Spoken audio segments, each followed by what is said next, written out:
Mas, para falar sobre o ambiente Israel, claro, está mais próximo de nós. Nós temos a segunda maior comunidade judaica da América do Sul e temos também milhões de descendentes provenientes da Síria e do Líbano que vivem aqui no Brasil. Então, muita gente interessada nos desdobramentos dessa triste guerra, numa guerra que começou, na verdade, no dia seguinte, a 15 de maio de 1948, e se estende até hoje, com mortes, infelizmente, numa questão absolutamente intratável, difícil de ser resolvida. Vamos conversar, sim, com uma brasileira, a Ruth Krutman. Ela é farmacêutica, ela mora na cidade de Beersheba, no centro-sul do país. Boa noite, Ruth. Dentro dos limites... Boa noite. Dentro dos limites, está tudo bem? Dentro do contexto, claro. Vocês estão me ouvindo bem? Ouvimos muito bem você, sim, Ruth. É a terceira vez que eu dou uma entrevista para vocês. Eu sou muito agradecida pelo convite, por poder participar. E a gente está vivendo, né, 46 dias de guerra. Não é fácil. Realmente não é fácil. Me diga uma coisa, nesse momento a situação acalmou um pouco na sua cidade no que diz respeito à rotina de sirenes que obrigam vocês a se recolher em bunkers, a questão do medo de atentados terroristas, a vigilância mais forte do exército. A situação está se normalizando, apesar dos reféns ainda em poder dos terroristas?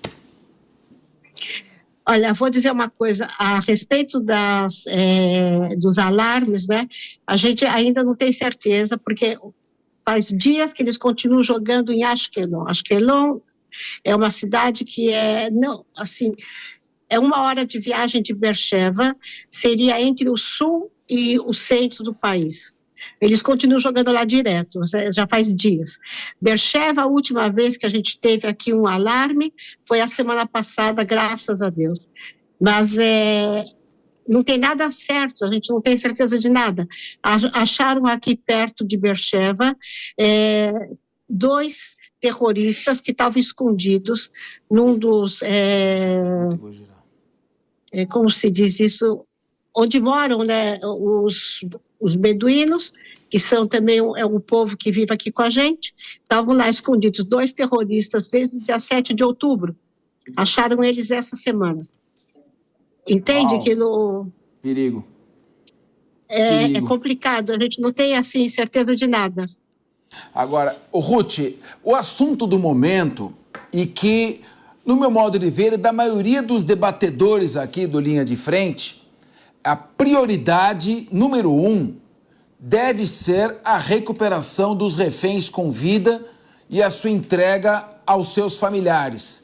Nenhum Estado pode colocar uma prioridade acima de resgatar a vida dos seus próprios cidadãos e cidadãs quando isto for possível.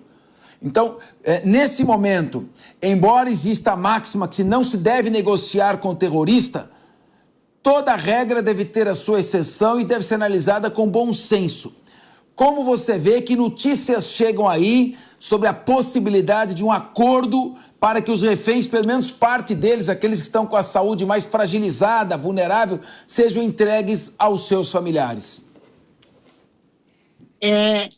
Eu quero dizer que, para a nossa tristeza, esses reféns, a maioria deles já não estão mais vivos. Assim, a gente tem quase certeza que eles foram mortos no caminho, quando estavam lá. Essa semana devolveram 2 corpos de 2 moças que elas chegaram lá vivas e foram assassinadas lá na faixa de Gaza. Então, elas eram consideradas desaparecidas, mas elas já estavam assassinadas. Então, tudo isso é considerado porque a gente quer ver as pessoas de volta, mesmo que elas não estejam mais em vida. Mas é muito difícil, porque se a gente faz um acordo, a gente faz com pessoas. Mas aqui nós não estamos lidando com pessoas, nós estamos lidando com gente que não é humana, né? Eles não são humanos. No Kibbutz Be'eri, eles ainda estão procurando restos de corpos de pessoas que foram estraçalhadas lá. Eles dilataram as pessoas, dilaceraram as pessoas. Estão procurando os restos dos corpos para ter uma ideia do tipo de, sei lá, com que a gente tem que lidar. Não é gente isso, não é gente. Realmente, inclusive... Então, a perspectiva é muito difícil. Inclusive, eu estava assistindo, alguns dias atrás, do pai da Shania Luke, né, a israelense, e que foi morta, e ela aparece dançando, alegre, feliz, contente, e o pai dela dá uma afirmação para mim, talvez a mais chocante que eu já tenha visto. Ele estava aliviado por ela estar morta, porque se ela estivesse viva, ele não saberia o que ela estaria passando na mão dos sequestradores. Exatamente.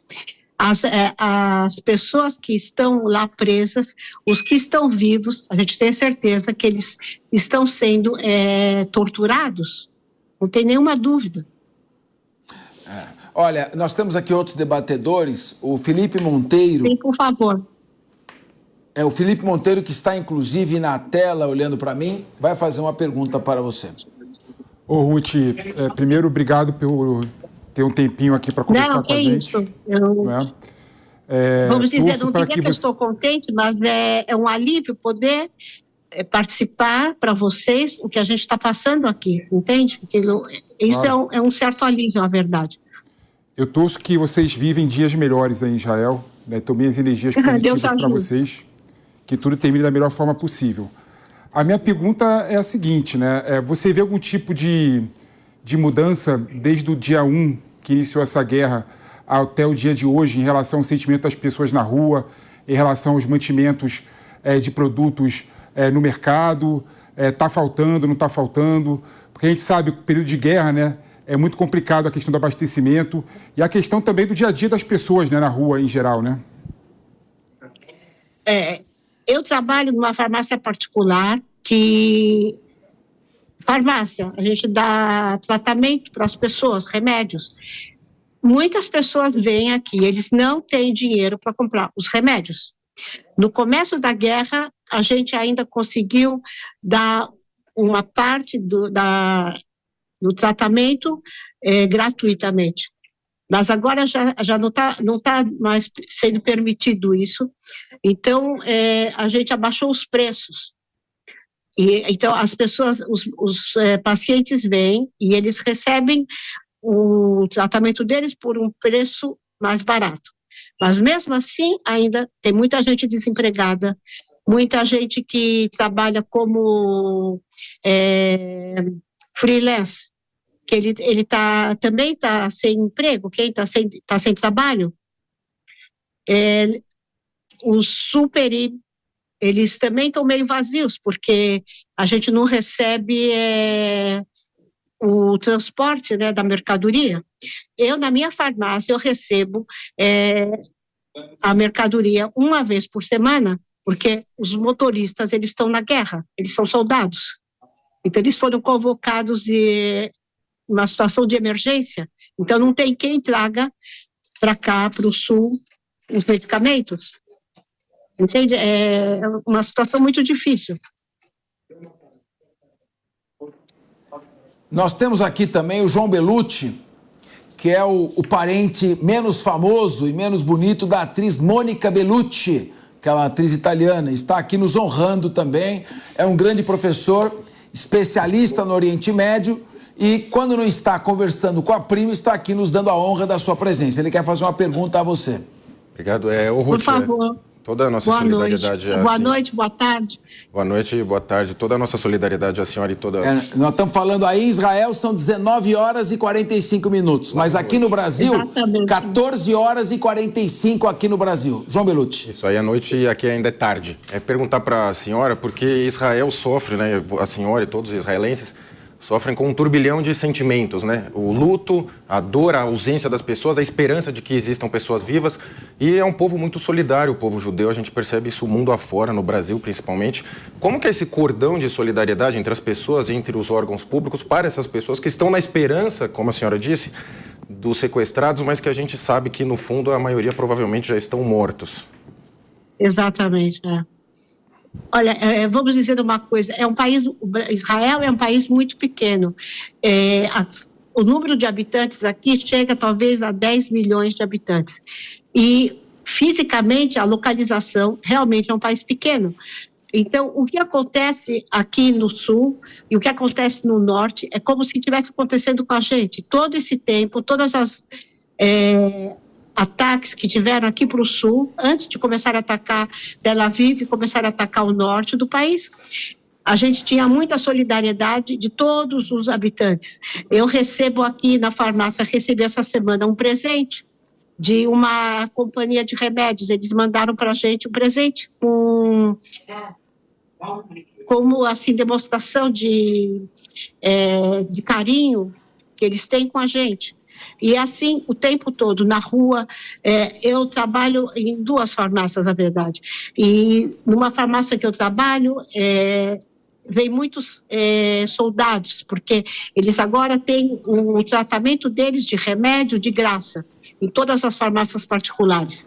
Então, eles vieram, o soldado não tinha dinheiro para pagar o remédio dele, porque justo o que ele precisava não era de graça. Eu paguei para ele, porque é assim, a gente tem uma identificação muito grande com o outro. Me entende o que eu falo? Isso a gente não vê, por exemplo, talvez no Brasil, porque é um país enorme, não dá para você comparar o que acontece em São Paulo com o que acontece, por exemplo, em Pernambuco, não tem como. É tipo assim, Estados Unidos, que você tem os estados e cada estado é um estado independente do outro. Aqui não, aqui a gente é um lugar só.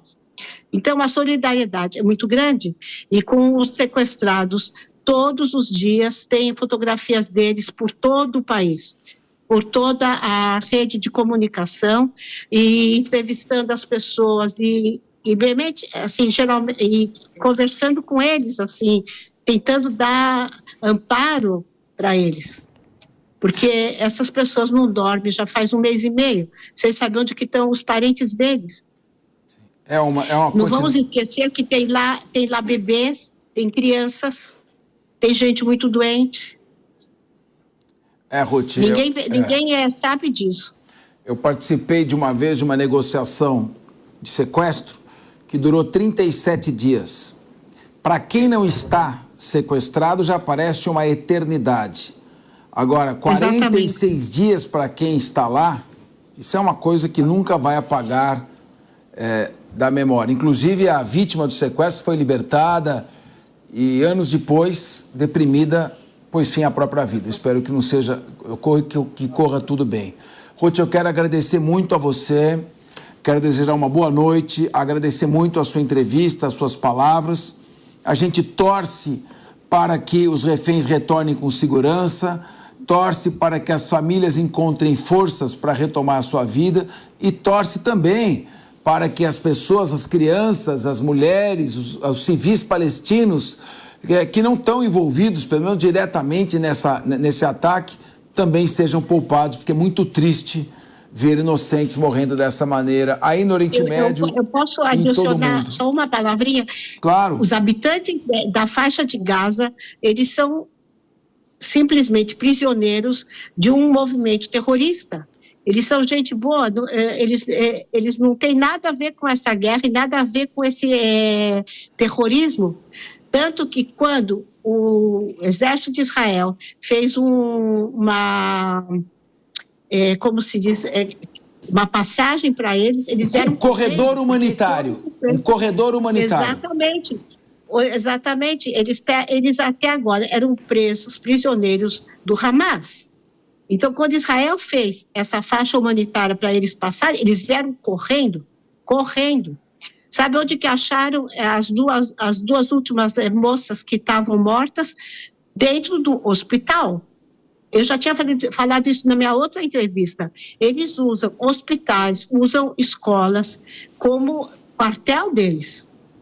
No subterrâneo, né? No subterrâneo do hospital, no subterrâneo das escolas, é quartel deles. Exato.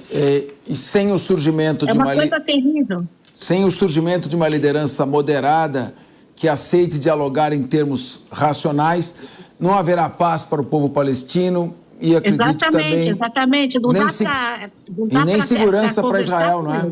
E nem segurança para Israel. É preciso que as pessoas se entendam. Muito obrigado, Ruth. Uma boa noite para você. E até uma próxima. A próxima vez que a gente se fale, seja para falar que nós estamos depois. É isso mesmo. Uma boa noite para você. Muito obrigado.